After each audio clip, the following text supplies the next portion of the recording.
বাংলাদেশের ফুটবলের সাম্প্রতিক সময়ে যা সাফল্য তার সিংহভাগই এনে দিয়েছে নারী ফুটবল দল। টানা 2 সাফ চ্যাম্পিয়নশিপের শিরোপা জয় করে নারীদের সিনিয়র দল।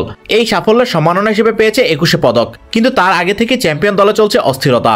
ইংলিশ কোচ পিটার বাটলারের বিপক্ষে বিভিন্ন অভিযোগ এনে অনুশীলন বয়কট করার ঘটনা ঘটে। বাফুফে সমন্বয় করার চেষ্টা করলেও সমাধান মিলেনি। তাই এই অস্থিরতার মধ্যে বিদ্রোহীদের ছাড়াই দল গোছান পিটার বাটলার। আর নতুন এই দল নিয়ে আরব আমিরাত সফরে যাচ্ছেন ইংলিশ কোচ। সিনিয়র খেলোয়াড়দের ছাড়া গঠিত দলে রয়েছে এক ঝাঁক নতুন মুখ। সাফজয়ী দলের 8 জন রয়েছেন, বাকিরা এর আগে খেলেছেন বয়সভিত্তিক পর্যায়ে। তবে এখন সবার দায়িত্ব জাতীয় দলকে সামনে এগিয়ে নিয়ে যাওয়া। বাংলাদেশ দলের নতুন অধিনায়ক হয়েছেন আফিদা খন্দকার। এর আগে তার অনূর্ধ্ব 19 দলকে নেতৃত্ব দেওয়ার অভিজ্ঞতা রয়েছে। নতুন দায়িত্বে বেশ আত্মবিশ্বাসী বাংলাদেশ অধিনায়ক। দলকে এগিয়ে নেওয়ার লক্ষ্যের কথা উল্লেখ করে তিনি বলেন, আমি অনূর্ধ্ব 19 দলে অধিনায়কত্ব করেছি। ওই দলের বেশিরভাগ খেলোয়াড় এখানে রয়েছে। আমি আমার মতো করে চেষ্টা করেছি দলটাকে সামনের দিকে এগিয়ে নেওয়ার জন্য। পেছন থেকে তাদের সমর্থন দিয়ে যাব। ইনশাআল্লাহ সেই চেষ্টা করব। আমাদের স্ট্রাইকার লাইন ভালো আছে, ডিফেন্স মিডফিল্ডও ভালো, আমাদের পুরো দলটাই ভালো। ইনশাআল্লাহ আমরা ভালো রেজাল্ট করে দেশে ফিরব। অধিনায়কের দায়িত্ব পেলেও সিনিয়র খেলোয়াড়দের দলে পাচ্ছেন না আফিদা, যা স্বাভাবিকভাবে দলের শক্তি কমিয়েছে। তবে সিনিয়রদের মিস করছেন কিনা এমন প্রশ্নে তিনি দিয়েছেন আত্মবিশ্বাসী জবাব। আমি অভাব অনুভব করছি না, কারণ আগে আমি বর্তমান দলের সতীর্থদের সাথে খেলেছি। সিনিয়ররা যে ধাপে ধাপে অনুশীলন করেছে আমরাও সেই ধাপে ধাপে অনুশীলন করেছি। তো আমাদের সবার একই রকম অভিজ্ঞতা নাই, কম বেশি থাকতে পারে।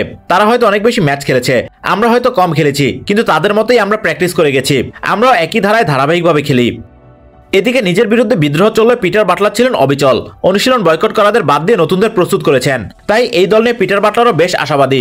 এই দলকে বাংলাদেশের নারী ফুটবলের ভবিষ্যৎ হিসেবে আখ্যা দিয়ে তিনি বলেন, আমার মনে হয় এটা নতুন জাতীয় দল, নতুন তারকা, নতুন ভিশন, এগিয়ে যাওয়ার জন্য নতুন সুযোগ। আমি তাদেরকে বেছে নিয়েছি যাদের নিয়মিত পাওয়া গেছে, যাদের মধ্যে সম্ভাবনা, সততা এবং আরো অনেক কিছু আছে।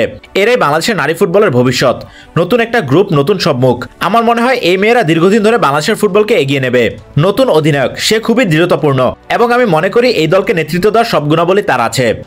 এক ঝাঁক নতুন মুখ নিয়ে দল গড়েছেন পিটার বাটলার। তাই তিনি বড় স্বপ্ন দেখাননি। তিনি বলছেন বাস্তবতা বিবেচনা, নতুনদের উপর আস্থা রাখা এবং তাদের সময় দেওয়ার কথা। এই বিষয়ে তিনি বলেন, আমি মনে করি জীবনে আমাদের কখনো কখনো বাস্তববাদী হতে হয়। আপনি যে স্বপ্নটা পূরণ হতে দেখতে চাইবেন সেটা নিয়ে আপনাকে সতর্ক থাকতে হবে। আমি জিততে চাই, কিন্তু আমি মনে করি এই মেয়েরা তরুণ, ভবিষ্যৎ দলের জন্য তারা গড়ে ওঠার পর্যায়ে আছে। এই সফর তাদের জন্য দারুণ সুযোগ। সবচেয়ে গুরুত্বপূর্ণ হচ্ছে আমরা সেখানে যাব, নিজেদের মেলে ধরার চেষ্টা করব। আমরা যেখানে আছি সেটা নিয়ে আমি মনে করি আপনাদের বাস্তববাদী হওয়া প্রয়োজন। এদের নিয়ে ধৈর্য ধরা দরকার। তবে আমি খুশি যে এই দলের মধ্যে আমি অনেক আত্মবিশ্বাস দেখতে পাচ্ছি। দক্ষিণ এশিয়ার ফুটবলে টানা 2 বারের চ্যাম্পিয়ন বাংলাদেশ। তবে সাফের গন্ডি পেরিয়ে এবার পিটার বাটলারের লক্ষ্য এশিয়ার মঞ্চ। তার জন্যই নতুন দলকে প্রস্তুত করছেন জানিয়ে তিনি বলেন, সাফ এখন ইতিহাস। সাফকে ভুলে যান, এগিয়ে যান। আমাদের এগিয়ে যেতে হবে, পেছনে ফিরে তাকানোর কিছু নেই। আমি চেষ্টা করছি নতুন অধ্যায় লেখার। কে থাকলো না সেটা আমি পাত্তা দেই না। আমরা আসলে ভীষণ ইতিবাচক মানসিকতার 23 জনকে পেয়েছি, যাদের প্রতি আমার অনেক আস্থা আছে যে তারা নিজেদের সেরাটা দেবে, এবং আমি তাদের কাছে কেবল এটাই চাইতে পারি।